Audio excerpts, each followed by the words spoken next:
Bismillahirrahmanirrahim. Alhamdulillah kita sama-sama tadi sudah membahas ilmu tadi. Mudah-mudahan dengan dibahas ilmu tadi kita semua lancar dalam membaca Al-Quran. Dan mudah-mudahan bacaan Al-Quran yang kita baca menjadikan syafaat nanti yaumil qiyamah. Amin ya rabbal alamin. Untuk selanjutnya kita masuk ke masalah pembahasan tentang masalah ilmu. Jangan bismillah terus. Dibosan jangan dulu. Kita sekarang akan membahas mengenai persiapan menghadapi kematian. Siurnya. Persiapan menghadapi kematian. Kenapa dibahas? Karena sekarang ini yang hadir adalah generasi sakaratul maut. Generasi sakaratul penting kita membahas bagaimana biar selamat ketika kita menghadapi kematian. Ketika ditanya Rasulullah Shallallahu Alaihi Wasallam tentang siapakah manusia yang cerdik dan mulia, siapakah manusia yang cerdik dan mulia? Rasulullah Shallallahu Alaihi Wasallam aksaruhum bil mauti dzikra wa asyaduhum lahu istidadan ulaika humul aqyas taharu bisyarafatid dunya wa karamatil akhirah. Kata Nabi kita, orang yang cerdik dan mulia itu dia adalah orang yang paling banyak mengingat mati. Yang paling banyak mengingat ya. Dan paling kuat, yang paling banyak persiapannya untuk menghadapi kematian. Mereka itulah orang-orang yang cerdik dan mulia namanya. Ya. Makanya kata Nabi kita, yang cerdik dan mulia itu orang-orang yang persiapannya mantap menghadapi kematian. Mereka lah orang-orang yang cerdik. Mereka lah terus oleh mendapat kemuliaan di dunia dan juga kehormatan di akhirat. Istidad lil maut, mempersiapkan kematian. Oleh para ulama disebutkan bahwa setidak-tidaknya mempersiapkan kematian itu dengan 7 macam. 7 macam, insya Allah selamat. Ya. Yang pertama yang perlu kita siapkan adalah punya wasiat. Wasiat. Isinya apa aja wasiat? Yang pertama mungkin ada barang orang lain dititipkan ke kita. Nah, itu perlu kita sampaikan kepada keluarga kita. Bahwa ini jangan dijual, itu jangan dijual, ini jangan dikendalikan. Kenapa? Punya orang lain. Ya, itu harus dititipkan. Apa diwasiatkan? Yang titipan. Yang kedua, wasiat itu utang piutang. Kalau kita punya utang sama si Anu sekian juta, sama si Anu sekian juta, perlu disampaikan kepada keluarga kita. Nah, itu hukumnya wajib. Ada lagi yang mesti tapi baik.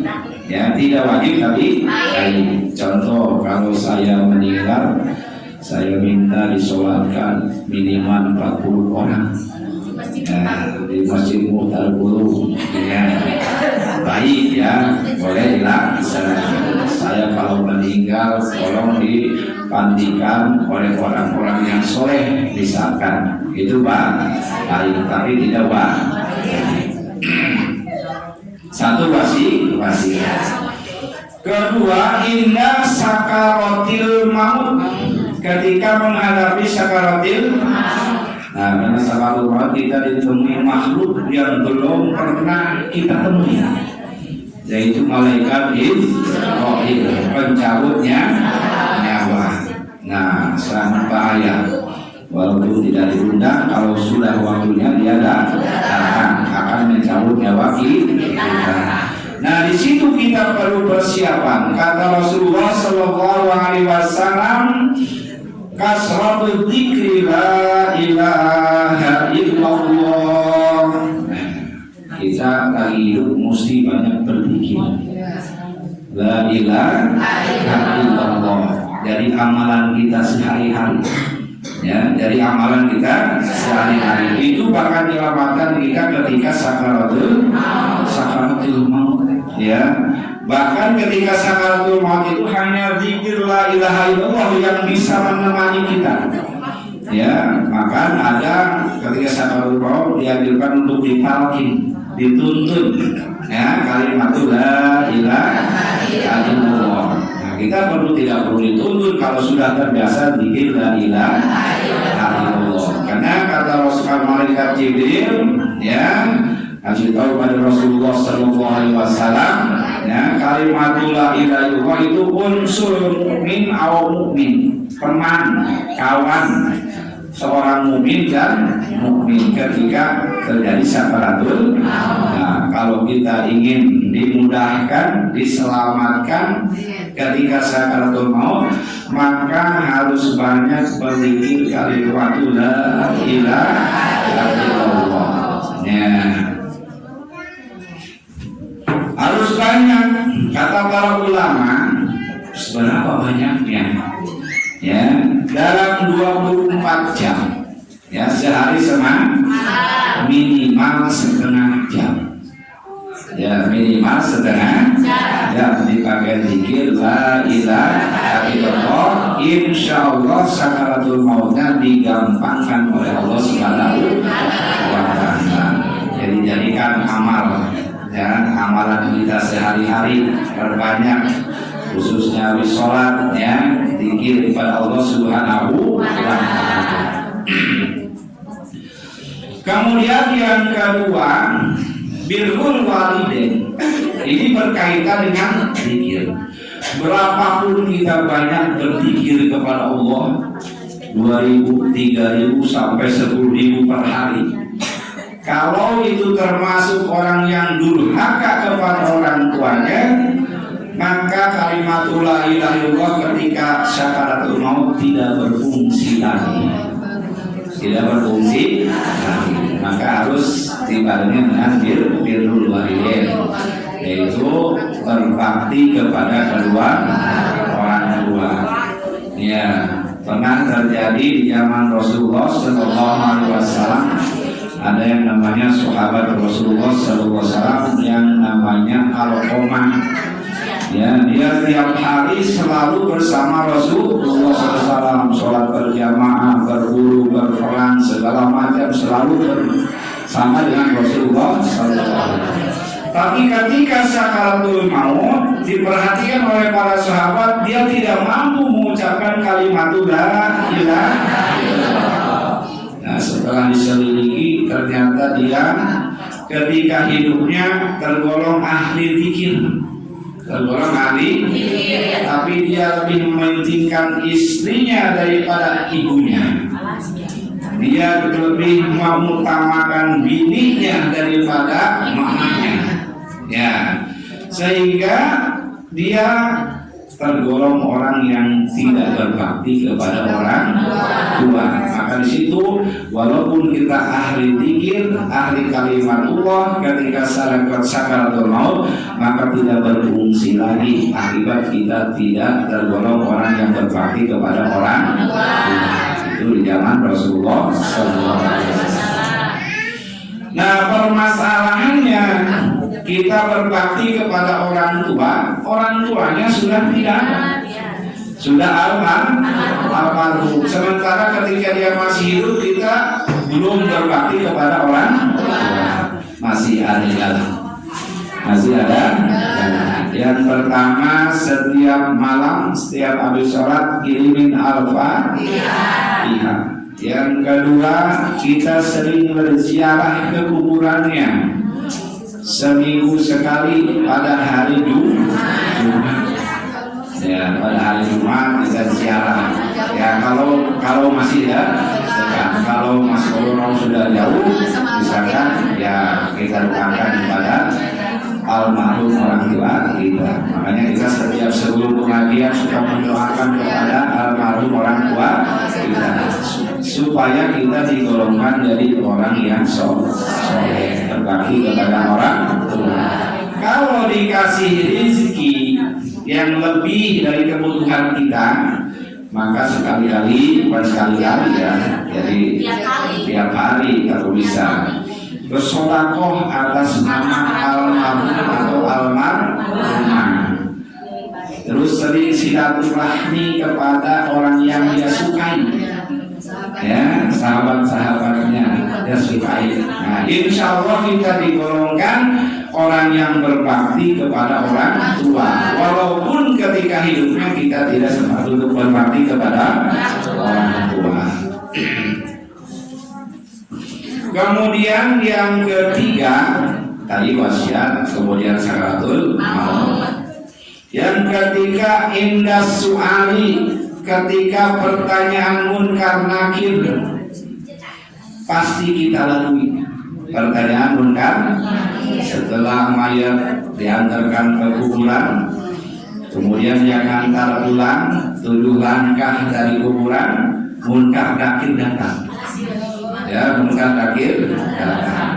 Nah, gimana? Nanti ditanya, man rabbuka, siapa Tuhanmu? Wa man nabiyuka, siapa nabimu? Wa ma imamuka, apa imam kamu? Wa ma kiblatuka, apa kiblat kamu? Ketika di dunia kita masih hidup, hafal itu pertanyaan.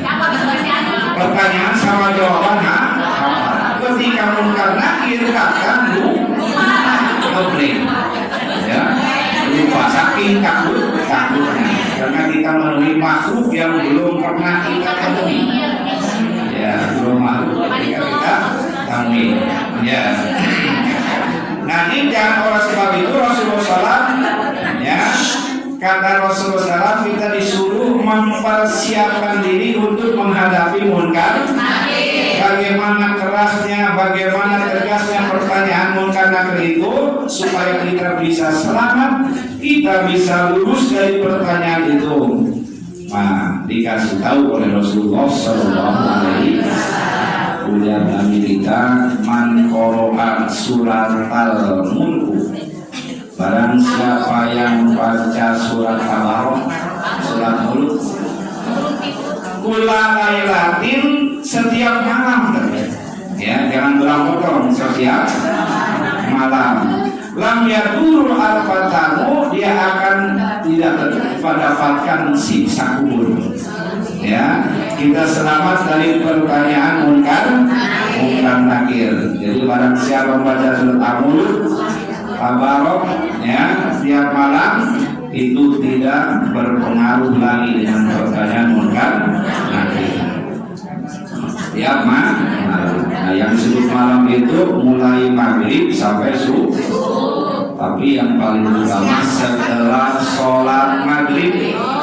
Setelah sholat maghrib, ya, daripada nonton sinetron, mau main HP, ya, mendingan baca surat Al-Mulk. Nah, ya bisa saja, cuman tidak berpengaruh kepada munkar nakir. Jadi bacaan kita, pahala bacaan dapat terhuruf 10 poin. Cuman kalau siang tidak berpengaruh dengan, usahakan malam. Ya, dari mulai setelah maghrib sampai sebelum subuh. Paling afdol setelah maghrib baca surat Al-Baqarah atau Al-Mulk. Ya, surat yang ke-67, Tabarakal ladzi biyadihil mulku wa huwa ala kulli syai'in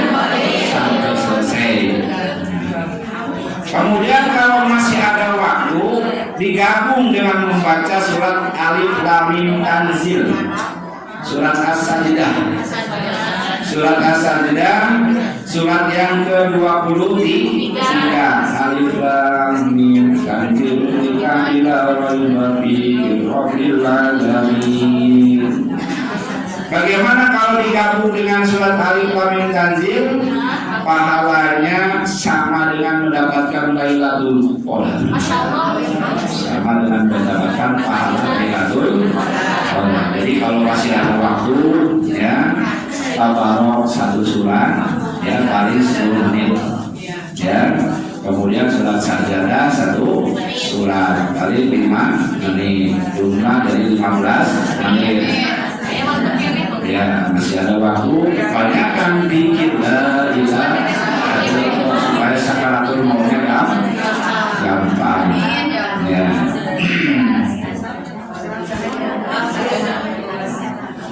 Para hadirin kaum muslimin rahimakumullah.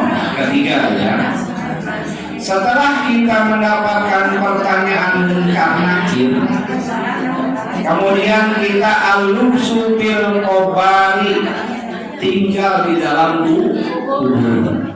Berapa lama tinggal di dalam kubur? Mulai dari kita meninggal sampai hari berbangkit hari kiamat lama. Ya, coba yang pertama meninggal misalkan Nabi Adam di dalam kubur, tunggu sampai hari kiamat besar masih dalam kubur, mau sholat sudah tidak berfungsi, ya, mau berzakat juga tidak berguna, gitu ya. Apa yang kita lakukan di sana, ya? Jadi kata Rasulullah SAW, ini perlu kiriman dari alam dunia. Perlu kiriman dari alam dunia. Kata Rasulullah SAW, idza mata ibni Adam inqata'a sa'iru amalihi. Ya, di mana-mana meninggal manusia turunan Adam, inqata'a sa'iru amalihi, putus seluruh amalnya. Illa sabisalasin, terkecuali tiga. Sodakotin jariyah, sodakoh jariyah, au yang tabi'u bihi, au ilmu yang tabi'u bihi, ilmu yang bermanfaat, au waladin sholih, dia lahu, dia mempunyai anak soleh yang mendoakan kepada almarhum. Nah, itu yang bakal menyelamatkan ketika kita tinggal di alam kubur. Pertama, sodakoh jariyah. Kalau kita punya rezeki, ya, kemudian harta kita diinfakkan, ya, seperti contoh Masjid Mutarul Ulum yang punya tanahnya itu, ya, diinfakkan kepada untuk masjid kepentingan bersama. Walaupun almarhum al-mukarram bapak muhtarnya sudah meninggal, itu tanahnya selalu dimanfaatkan oleh umat, terus ngalir pahalanya ke almarhum bapakmu. Begitu juga almarhum Bapak Kiai Haji Ahmad Hadi yang kita gunakan ini tanahnya, bangunannya, walaupun dia sudah meninggal, ini pahala terus ngalir kepada almarhum. Mudah-mudahan dirahmati Allah Subhanahu wa taala. Amin ya Allah ya rabbal alamin. Nah, begitu juga kalau kita punya harta, ya, kita sisihkan untuk kepentingan umum, untuk jalan, untuk apa yang penting, kepentingan untuk kemaslahatan umat.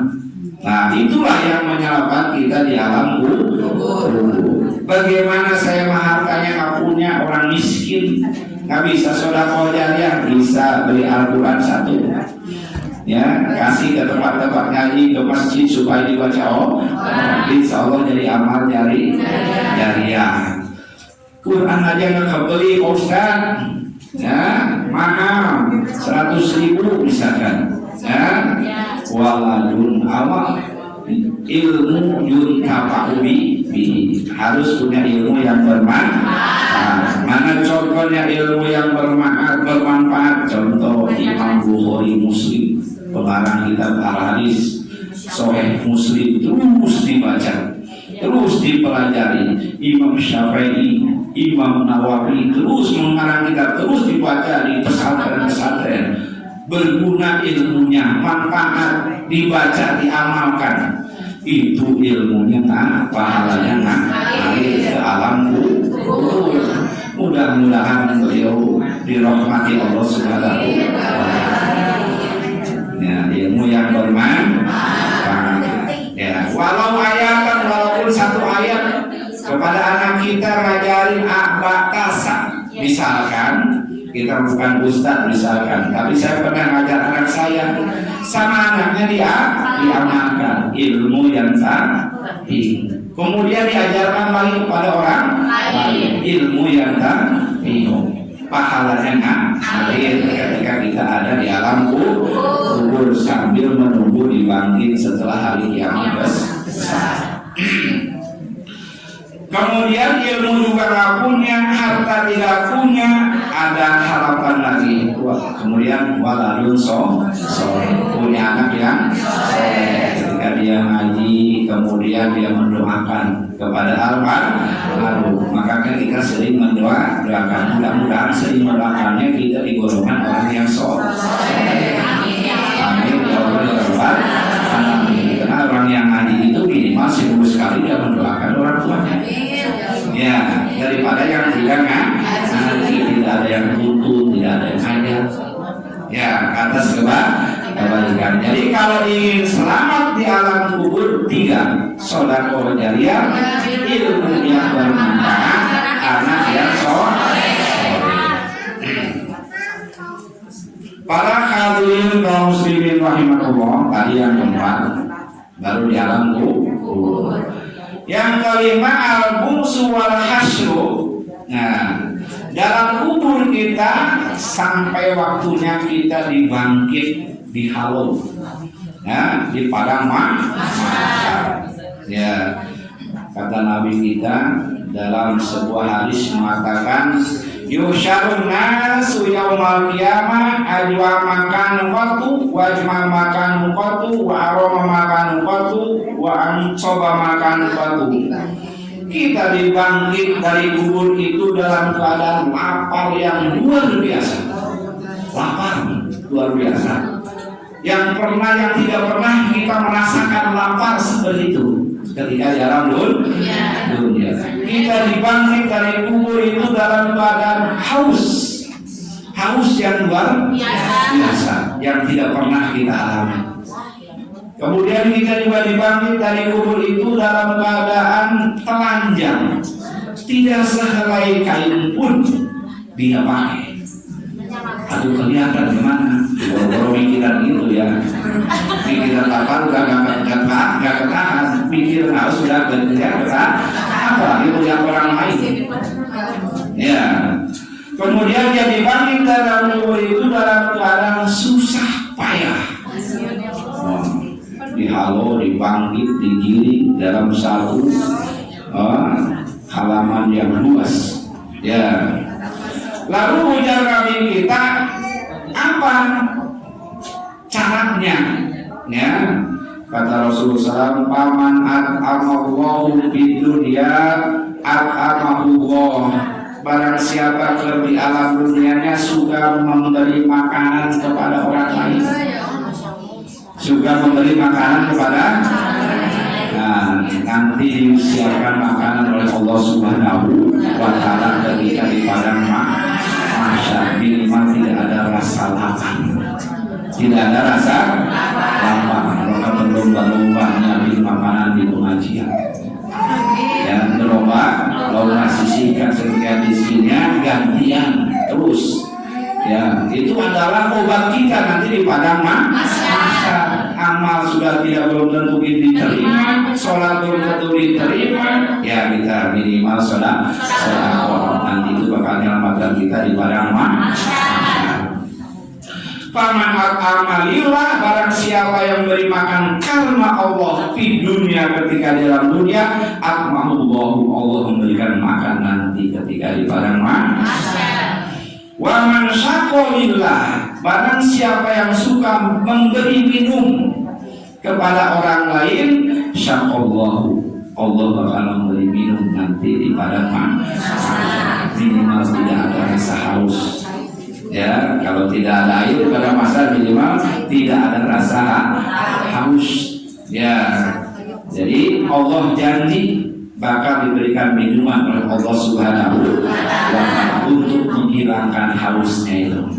Jadinya maka sering kita harus dibiasakan suka memberi makan, suka memberi minum. Wa man kasalillah, barang siapa yang suka memberi pakaian, kasahullahu, Allah beri pakaian nanti di padang mahsyar, tidak telanjang pula seperti orang-orang ya di padang mahsyar, diberi pakaian oleh Allah Subhanahu wa Ta'ala. Jadi yang bisa menyelamatkan kita di padang mahsyar tiga: suka memberi makan, suka memberi minum, dan suka memberi pakaian. Tapi karena Allah Subhanahu wa Ta'ala.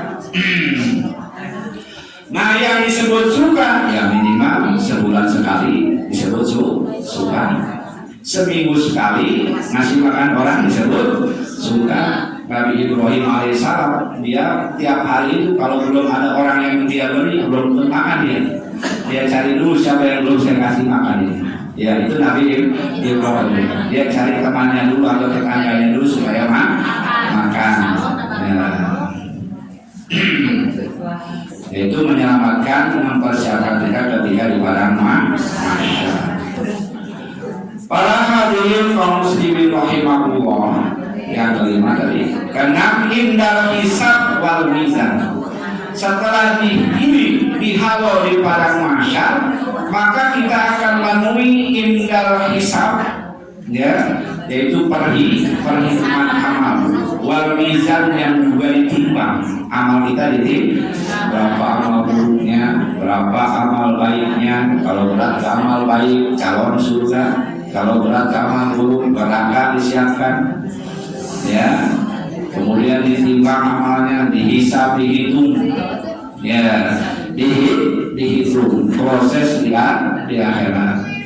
Bagaimana caranya supaya kita bisa lulus daripada hitungan itu, berat kepada amal baik misalnya? Maka Rasulullah SAW memberikan cara. Yang pertama, muhasabatun nafsi, menghitung diri sendiri di dunia ketika di dunia. Ketika di alam dunia ini kita misalkan hari ini tadi saya mengerjakan apa? Kalau itu buruk, astagfirullahaladzim. Tadi saya mengerjakan apa? Kalau itu baik, alhamdulillahirabbil alamin. Begitu juga kemarin, begitu juga seminggu yang lalu, sebulan yang lalu, setahun yang lalu, terus dihitung. Insya Allah perhitungan amal di akhirat dimudahkan oleh Allah Subhanahu wa Ta'ala.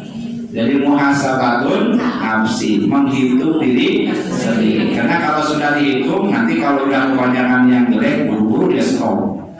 Ya, itu kebanyakan yang jelek yang bahaya. Ya, tapi kalau dia loss tidak dihitung, tidak terasa itu. Tahu-tahu yang jeleknya yang banyak. Ya. Kemudian kata yang kedua, Nabi mengatakan bahwa wa inna thalabal ilma, sesungguhnya orang yang mencari ilmu, wal almar'atu mutiyah, dan perempuan yang bakti li zawjiha kepada suaminya, wal walidain birri biwalidai, dan anak yang berbakti kepada kedua orang tuanya, yadkhuluna jannata bighairi hisab, dia masuk surga tanpa dihisab dan ditindak oleh Allah Subhanahu wa Ta'ala. Sedang proses mencari ilmu seminggu sekali, padahal ya tiap Selasa Jumat meninggal. Padahal dia berencana Selasa besok mau mencari ilmu lah. Tahu-tahu Jumat meninggal, berarti dia mati dalam keadaan mencari ilmu.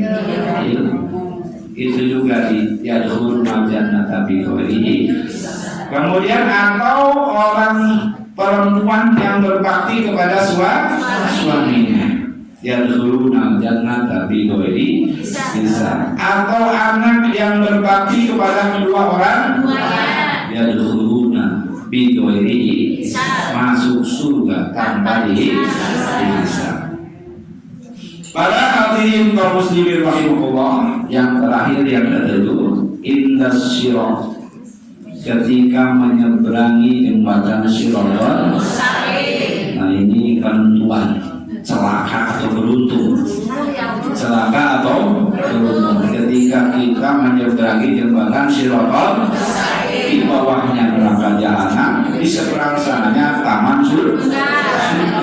Kalau kita berhasil nyebrang masuk ke kalau kita terpeleset, naudzubillah min jahanam. Untung dan celakanya manusia ditentukan di sini. Andai kata kita mengerjakan yang diwajibkan Allah, andai kata kita mengerjakan diwajibkan oleh Allah Subhanahu wa Ta'ala, atau menghindari larangan Allah Subhanahu wa Ta'ala, ya yang maklum kita itu, yang penting yang wajib-wajibnya kita kan, ya, insya Allah selamat. Insya Allah selamat. Cuman masalahnya yang wajib suka ditinggalkan, yang haram suka dikeroyok. Nah ini kan jadi masalah. Kata Rasulullah Sallallahu Alaihi Wasallam, ya, dijelaskan dalam sebuah hadis, khusus laki-laki, man yakunil masjidi baitahu, barang siapa yang masjid itu dijadikan rumahnya. Ini khusus laki-laki, tapi kita penting ilmunya, ya, supaya laki kita dijulung ke masjid, ya. Man yakunil masjidah baitahu, barang siapa yang tinggal di masjid, baitahu seperti masjid itu rumahnya, ya, artinya apa? Subuh ada di masjid, zuhur ada di masjid, asar ada di masjid, maghrib ada di masjid, isya ada di masjid, iktikaf ada di masjid. Jadi kayak rumahnya, ya, kayak rumahnya. Wa min rahmanir wal jawadu ala sirat, dia diselamatkan dari penyeberangan jembatan Shiratal Mustaqim. Ya. Kemudian asbatukum ala sirat asyaddukum hubban li ahli baiti wa li ashabi. Orang yang paling kuat di atas di tiang jembatan Shiratal Mustaqim, kakinya itu tidak terpeleset, kuat, jejak, orang-orang yang cinta terhadap keluarga dan sahabat Rasulullah Sallallahu Alaihi Wasallam.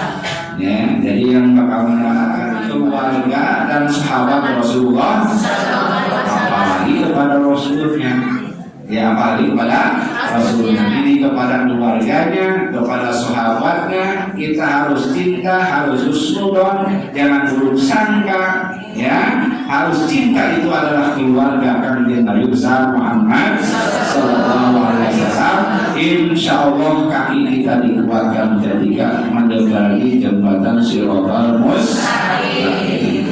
Nah, mudah-mudahan dengan adanya penjelasan ini, ya, jadi manfaat bagi kita, oleh-oleh dari pengajian dari kita. Mudah-mudahan bisa diamalkan apa yang bisa amalkan, ya, supaya kita selamat mulia ketika di dunia, juga mendapat kehormatan ketika di akhirat. Sallallahu